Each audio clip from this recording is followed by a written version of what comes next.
ईमानदार मिठाई वाला। एक गांव में महेश नाम का एक हलवाई रहता था। उसकी दुकान दूर दूर तक मशहूर थी। आसपास के सभी गांव वाले महेश की दुकान से ही मिठाई लेते थे। भाई मजा आ गया, क्या लजीज रबड़ी है। ये लड्डू भी लीजिए, शुद्ध देसी घी के हैं, आज ही बनकर आए हैं। लाओ भाई लाओ, 1 किलो लड्डू भी पैक कर दो। महेश का एक बेटा था रवि। रवि ने पढ़ाई छोड़ दी थी और वो दिन भर घर में ही बैठा रहता था। उठ बेटा रवि, आज मेरे साथ दुकान पर चल। मैं वहाँ क्या करूँगा पापा? अरे दुकानदारी सीख बेटा, आगे चलकर ये सब तुझे ही तो संभालना है। मुझे ये सब कुछ नहीं संभालना। मैं वीडियो गेम खेलूंगा, फिर दोस्तों के साथ बाहर जाऊंगा। हे भगवान, इसे थोड़ी अकल दे दो। ऐसे ही चलता रहा तो आगे न जाने इसका क्या होगा। महेश बड़बड़ाता हुआ दुकान चला जाता है। दुकान पर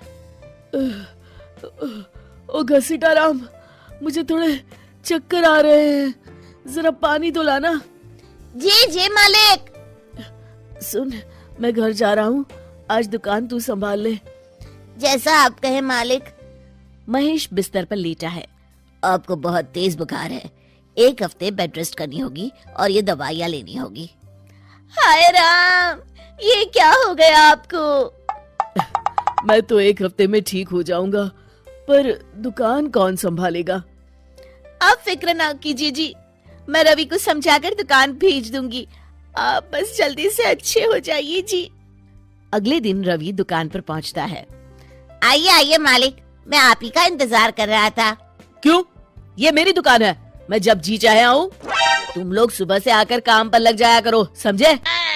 जी जी जी मालिक, दरअसल लड्डू बनाने हैं तो घी लेने जाना है, 5000 रुपए दे दीजिए। 5000? तुम्हारा दिमाग तो ठीक है? इतने महंगे लड्डू बनाएंगे तो मुनाफा क्या होगा? पर देसी घी भी तो बहुत महंगा है ना मालिक। क्या जरूरत है देसी घी की? डालडा ले आओ। पर मालिक। मुझसे बहस मत करो, जितना कहा गया है करो। और क्या क्या बन रहा है? मावे की बर्फी मालिक। मावा मावा मावा, हाँ। तभी उसकी नजर एक डब्बे पर पड़ती है। ये क्या है? ये रवा है मालिक। एक काम करो, हर 1 किलो मावा में 200 ग्राम रवा मिला दो। पर बर्फी का स्वाद बिगड़ जाएगा मालिक। जितना कहा है करो, अब जाओ यहाँ से। अगले दिन। क्या बात है रवि बाबू, आपके पापा दिखाई नहीं दे रहे? अब उनकी तबीयत खराब है। अच्छा भाई अच्छा। बस उन्हें ये बताना था कि वो आज आए नहीं तो उनकी मिठाई बड़ी बेस्वाद लग रही है। लेना है तो लो, वरना चलते बनो। अरे अरे अरे, ये कोई तरीका है ग्राहक से बात करने का? चलो भाई चलो, यहाँ से चलो। अगले दिन। भैया, कल जो मैं लड्डू ले गया था उनका स्वाद बड़ा बेकार लगा। महेश बाबू का नाम सुनकर बड़ी दूर से आया था। 200 रुपए में इससे अच्छा और क्या मिलेगा? सुबह सुबह मनहूस बातें मत करो। कुछ लेना है तो लो, वरना फूटो यहाँ से। रवि के इस व्यवहार के चलते 2-4 दिनों में ही ग्राहकों का आना कम हो जाता है। मैंने तो सोचा था कि कम पूंजी में ज्यादा मुनाफा होगा, पर यहाँ तो घाटा हो रहा है। आखिर चक्कर क्या है? लगता है ये दुकानदारी मेरे बस की नहीं। महेश ठीक होकर दुकान लौटता है तो घसीटाराम उसे सब कुछ बताता है।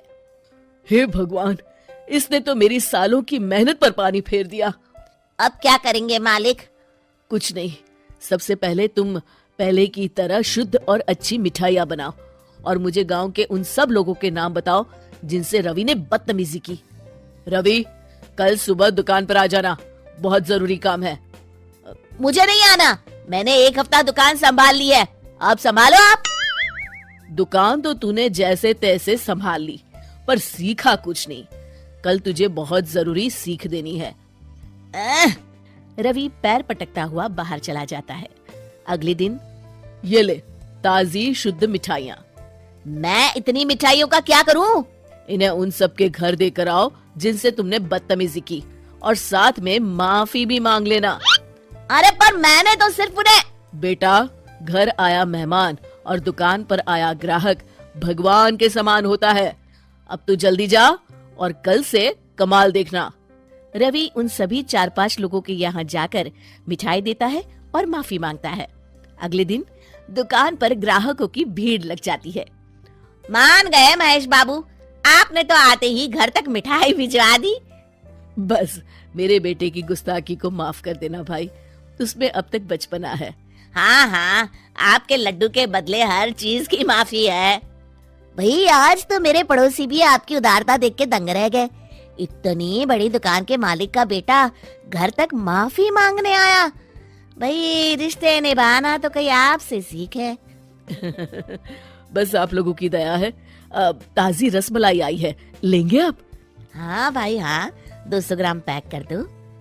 शिक्षा, सफलता पाने के लिए ईमानदार और विनम्र होना बहुत जरूरी है।